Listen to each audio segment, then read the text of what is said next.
আমি আমের আচারটা তৈরি করেছি অনেক দিন।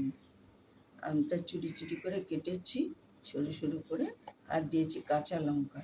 আমি কোনো শুকনো লঙ্কা দিইনি। আর আমার মশলা দেওয়া হয়নি। মশলাটা আমি করে রেখেছি, কিন্তু দেখানো হচ্ছে না বলে মশলাটা দিতে পারছি না। আমি আজকে দিলাম। এর মধ্যে আছে আমার ধনে গুঁড়ো, পাঁচফোড়ন গুঁড়ো, সর্ষে গুঁড়ো, একটু গোলমরিচ গুঁড়ো। এবার আমি দিয়ে দিচ্ছি মশলাটা। এটা আমি কাঁচা লঙ্কা দিয়েই করব।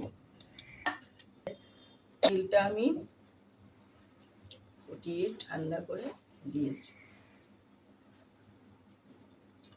আর এই তেলটাও আমি ফুটিয়ে রেখেছি, ফুটিয়ে ঠান্ডা করে রেখেছি। ঠিক আছে,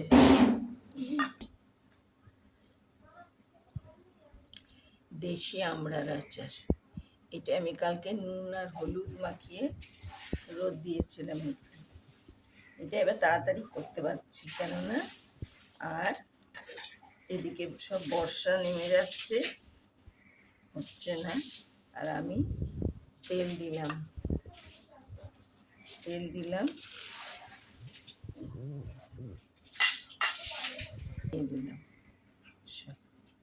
জলটা বেরিয়ে গেছে।